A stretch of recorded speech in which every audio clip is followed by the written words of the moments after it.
Hey guys, what's up? Assalamualaikum, selamat datang ke Bob Perspective.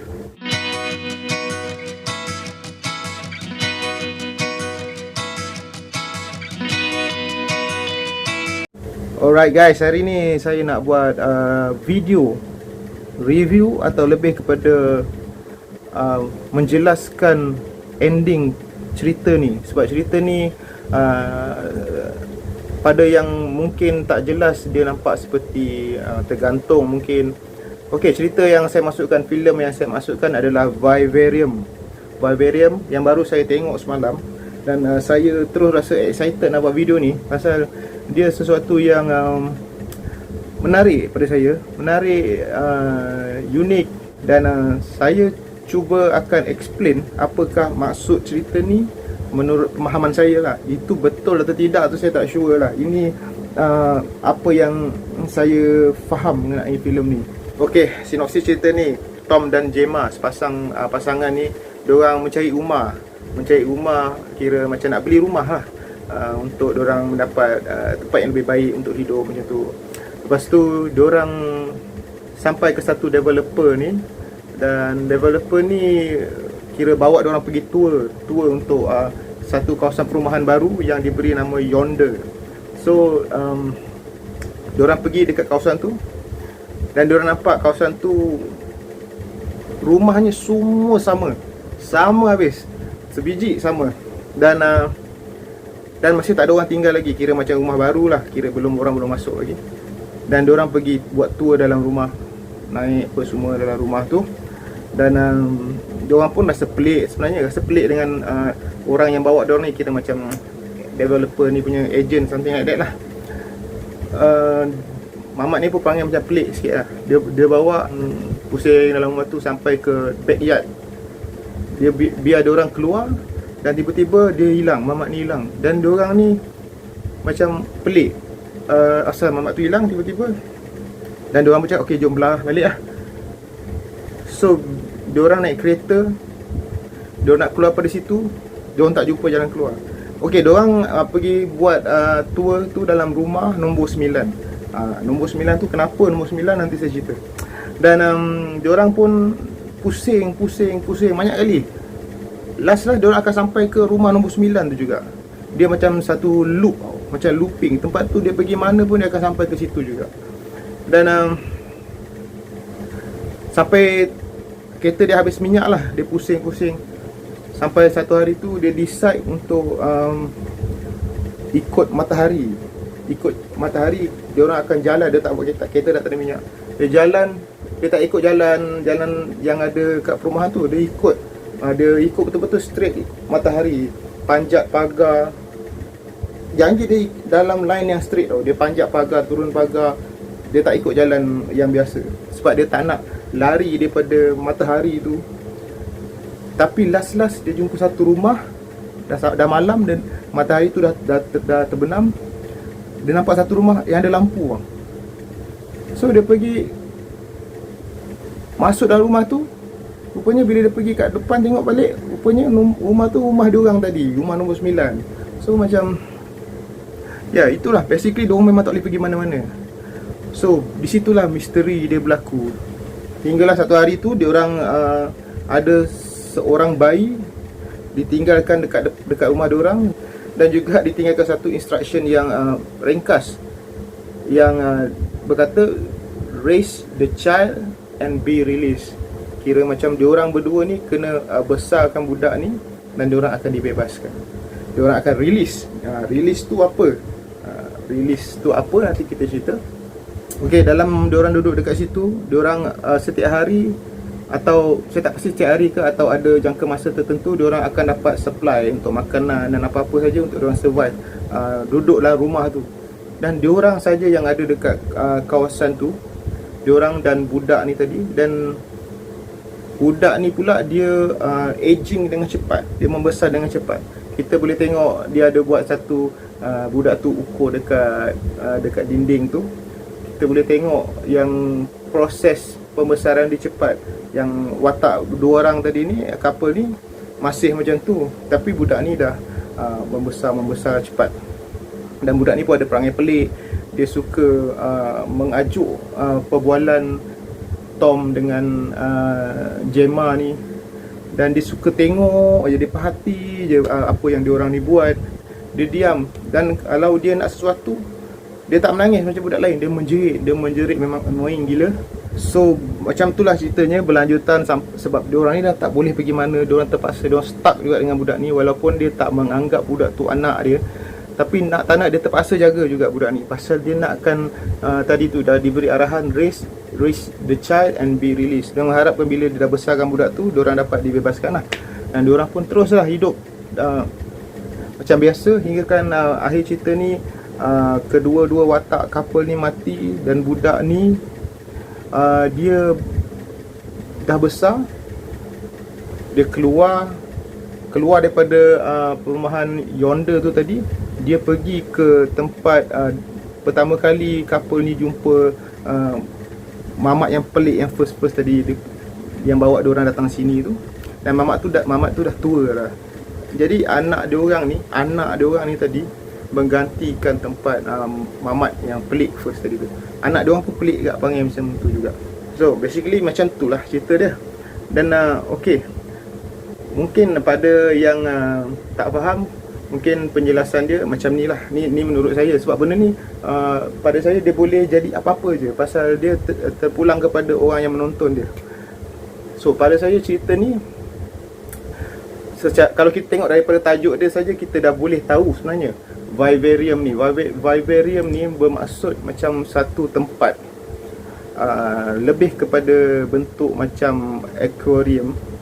Dan dalam tu kalau kita bisa tengok orang yang buat tempat, dia letak semut, letak katak, letak apa dia, lepas tu dia buat macam semi natural punya keadaan. Dia buat, kalau katak dia letak lah macam pokok-pokok apa semua. Benda tu dia cuba untuk imitate nature, tapi still nampak tak real lah, nampak semi natural. Dia macam dalam aquarium, dan dia punya tujuan adalah kita nak observe binatang tu punya, kita nak study dia macam mana hidupan dia, macam mana dia, yalah apa sajalah yang diorang nak buat research pasal benda ni. So diorang letakkan dalam benda yang dipanggil vivarium ni, atau lebih kurang aquarium tu kalau kita nak buat pet gitu kan. Jadi ya, tajuknya itu rasanya korang dah boleh faham lah. Kalau korang faham maksud vivarium ni, korang dah boleh tahulah yang cerita ni sebenarnya diorang ni diletakkan dalam rumah tu, dan diberi satu budak untuk dibesarkan. Kehidupan diorang tu di-observe, ada yang memerhati. Pasal macam kalau vivarium ni pun, binatang dalam tu hari-hari akan ada orang supplykan makanan. Macam tu juga diorang ada yang supply makanan. So diorang diperhatikan macam mana cara manusia berkomunikasi, membesarkan anak. Dan budak tu pula, dia punya tugas adalah belajar macam mana perlakuan manusia tu. Dia tu yang dia perhati saja manusia, dan dia cuba imitate apa yang diorang borak. Ada satu kali tu, mamat yang pertama tadi yang bawa diorang ke sini tu, tiba-tiba out of nowhere, ada satu part tu dia tiba-tiba dia ikut perempuan tu cakap tau, dengan gaya yang sama. So dari situ saya dapat tangkap yang budak ni besar nanti mungkin akan jadi macam tu juga. Saya tak bajet dia akan jadi duduk di tempat menggantikan orang tu lah. Mungkin dia akan dibesarkan menjadi salah satu daripada orang-orang pelik tu lah. Sebab saya nampak dia punya persamaan kat situ. So dan dia punya kawasan perumahan tu pun, yonder tu pun, memang simboliknya kepada vivarium yang selalu kita lihat lah, yang macam aquarium yang ada pokok-pokok, yang ada duduk semut ke katak ke apa dalam tu. Dia macam vivarium ni kita cuba imitate keadaan yang sebenar, tapi bentuknya tak dapat jadi 100%. Macam tu juga dalam kawasan perumahan tu. Dia cuba buat satu kawasan perumahan, tapi nampak semua macam terlalu macam semua sama, semua macam apa tu, awan-awan dia pun macam awan-awan yang bukan awan-awan yang betul, awan-awan yang nampak macam dibuat tau, seketul macam tu. So dia, ya, dia simbolik kepada vivarium yang sebenar ni. Dan okey, siapa yang memerhati dia orang kan sebenarnya? Jadi saya punya tafsiran adalah selalu yang kita tahu yang konon-kononnya memerhatikan kita ni, yang observe kita macam mana kita punya hidup adalah alien lah. So dalam filem ni saya lebih kepada pendapat tu lah, yang menganggap yang memerhatikan diorang ni adalah alien. Dan diorang berada dalam satu tempat. Yondel ni bukan satu tempat di bumi lah, dia satu dimensi yang lain. Sebab tu diorang pergi mana pun diorang tak akan sampai ke tempat tu. Okey, dan kenapa pula saya rasa yang memerhatikan, yang study diorang ni adalah alien? Sebab ada satu kali tu watak budak ni, dia berjalan merayau-rayau dekat kawasan perumahan tu, dan tiba-tiba dan malam tu dia balik, watak perempuan ni tanya dia jumpa siapa, dia ada jumpa orang lain tak selain dia orang berdua ni, couple ni. Budak tu kata ada, tapi dia tak boleh cakap siapa orang tu. So perempuan ni trick budak ni, dia main macam cuba imitate sesuatu kan, cuba tiru gaya aku, dia suruh kan tiru gaya dia. Lepas tu cuba tiru gaya Tom. Budak ni ikut lah, budak ni memang dia, itu yang dia selalu buat pun. Lepas tu perempuan ni trick, cuba kau ikut gaya siapa yang kau jumpa selain pada kami, pada kami berdua. Budak ni pun terus dia imitate satu creature lah, macam gaya percakapan, suara yang pelik, dan tiba-tiba dia macam ada keluar macam benda balloon bawah ni macam katak, menyerupai katak. Dan ya, dan saya rasa benda tu macam lebih kepada alien lah. Dan kenapa dia jadi macam katak pun saya rasa itu adalah simbolik.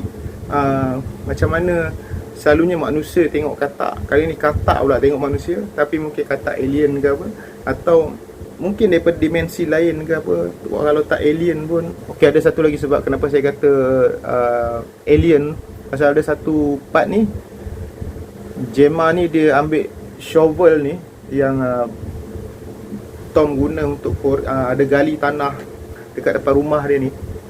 Tiba-tiba bila dia kena pukulan tu, dia macam form dia tiba-tiba bertukar sikit tau, macam dia punya posture badan dia jadi pelik, macam gaya nampaklah alien, kealienan dia tu kan. Dan kemudian dia boleh angkat divider masa ni kat depan rumah, dia angkat divider depan rumah dia tu, dan macam dia boleh masuk kat bawah tu. Gemma ni pun sempat ikut masuk. Dia masuk kat dalam tu, dia lagi macam satu lagi dimensi lain tau dalam tu. Dan dia jumpa lagi dalam tu ada couple yang lain dengan satu budak yang lain. Ada beberapa yang dia jumpa dalam tu. So maknanya dia ni adalah salah satu daripada eksperimen aja, atau salah satu daripada research tu aja. Dan atau salah satu daripada couple yang nak besarkan satu makhluk asing. So sebenarnya ada banyak lagi. Dan benda ni dia masuk ke dalam dimensi lain tu, dan dalam tu memang dia punya sinematografi dia pun dah lain, dah macam pelik. Okey, lupa saya nak cakap, filem ni memang kalau peminat Twilight Zone, memang ni filem untuk anda lah. Pasal saya tengok aja bila dia sampai je dekat kawasan perumahan Yondel tu, mula-mula tu saya dah memang feel Twilight Zone kuat tu lah cerita ni kan. Cuma yalah, okey, kenapa nombor 9 kan? Saya pun blur kat mula-mula. Tapi saya do some digging dekat internet ni. Ada satu teori ni saya sukalah. Dia kata nombor 9 ni menggambarkan 9 bulan dalam kandungan. Budak, anak 9 bulan dalam kandungan. Dan metafornya kenalah dengan cerita ni. Budak tu sebelum dia keluar ke dunia, sebab dia dalam dimensi lain. Masa tu dia bukan kat dalam dunia lagi, dia dalam satu tempat. Yondel tu bukan dunia lah, dekat satu ruang yang kita tak tahu. Dekat situ dia belajar macam mana manusia tu berinteraksi, dan dia cuba imitate untuk jadi manusia dan hidup di dunia manusia. Dan Nombor 9 tu menggambarkan dalam kandungan lah sebelum dia keluar. Dan ya, saya suka teori tu. Dan mungkin betul juga teori tu. Ada juga yang kaitkan dengan benda lain lah, tapi saya lagi suka yang tu lah. Dan okey, yang dan last sekali, kenapa kedua watak ni mati? Pasal dia kata tadi raise the child and be released. Release tu tak semestinya kembali dilepaskan kan. Release tu boleh menjadi macam-macam maksud. Dia bukan satu benda yang literal, yang mati pun release kan. Dia release daripada tempat tu. So dalam filem ni release tu adalah mati lah. Bila budak ni dah keluar, dia bukan budak lah, dah besar, watak anak ni tadi, dia keluar dan dia pergi gantikan tempat mamat yang mula-mula tadi tu. Dan mamat tu dah tua. So kenapa mamat tu dah tua? Rasanya itu tak pelik lah, pasal pada cerita ni berlaku dalam masa yang singkat je sebenarnya. Watak Gemma dengan Tom ni pun tak aging pun lagi. Tapi anak dia dah besar. Pasal anak dia tadi kan membesar dengan cepat kan. Membesar dengan cepat macam iklan. Dan jadi watak yang mula-mula tadi nama dia Martin. Lupa nak cakap. Martin tu pun salah satu daripada budak ni tadilah, spesies yang sama. Jadi dia pun tua dengan cepat. So diorang kena gantikan yang baru dengan lebih kerap. Gantikan dengan Martin yang baru. Dia ambil Martin tu, budak tu ambil name tag Martin tu, dan dia pula pakai, dan dia pula jadi Martin. So dari situ kita boleh nampak lah yang alien ni dia punya jangka hayat dia tak panjang.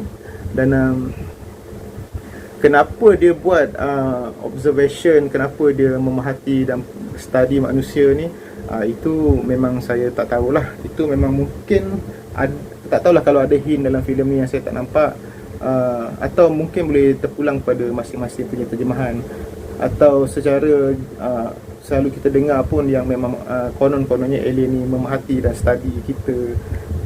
Ya, benda-benda macam tu lah.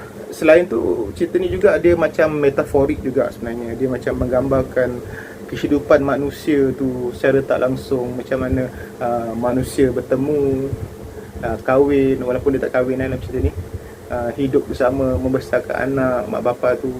Lepas tu anak dia akhirnya dah besar, dah boleh hidup sendiri, mak bapak pun mati last-last.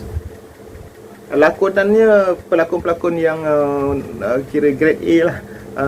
Pelakon Zombieland atau watak Lex Luthor dalam Batman vs Superman, Jesse Eisenberg, dan watak Gemma adalah Imogen Potts. So lakonan memang tip-top lah. Lakonan memang tip-top. Okey, apa cerita ni basically memang saya suka. Saya memang suka filem-filem macam ni. Cuma apa yang saya tak suka pasal filem ni, dia adalah seperti salah satu siri daripada Twilight Zone. Twilight Zone kan kita tahu ceritanya pendek-pendek je kan. Konsep tu, salah satu cerita daripada siri tu dijadikan filem.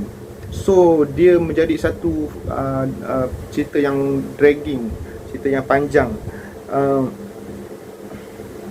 First act dengan awal second act tu memang best. Memang sangat macam misteri. Kita rasa tak senang duduk. Kita tengok macam tertanya-tanya apa benda ni, sampai satu tahap hingga ke second act, pertengahan second act tu ke third act. Jadi dia punya plot dia hampir tak bergerak. Dia terlalu slow. Saya okey filem yang slow burn. Saya suka kalau ceritanya tu dia punya plot dia keep berjalan kan. Tapi dia somehow tiba-tiba dia macam stuck, dia pusing-pusing dekat situ.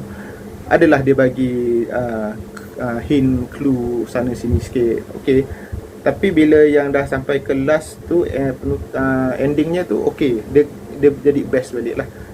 So kita dapat tengok macam-macam benda-benda lain yang dia jelaskan dalam filem ni. So saya rasa tu sajalah yang saya boleh share kat sini. Tapi yang pastinya cerita ni adalah sesuatu yang something else lah. Lain macam punya cerita, lain macam punya filem. Dan kalau korang bersedia nak experience benda yang baru, silakan menonton. Pada yang dah biasa dengan benda-benda macam ni, memang kena menonton. Memang ini kita akan rasa kenyang lah dengan filem macam ni kan, kalau yang dah biasa dengan filem-filem macam ni lah. Dan kalau saya boleh bagi bintang dari 5, saya mungkin boleh bagi 4. So itu saja. Terima kasih kerana menonton. Jangan lupa subscribe Bob Perspektif. Dan jangan lupa tekan like juga, okay, kalau korang suka video ni. Alright, sampai sini saja dulu. Assalamualaikum. Peace out.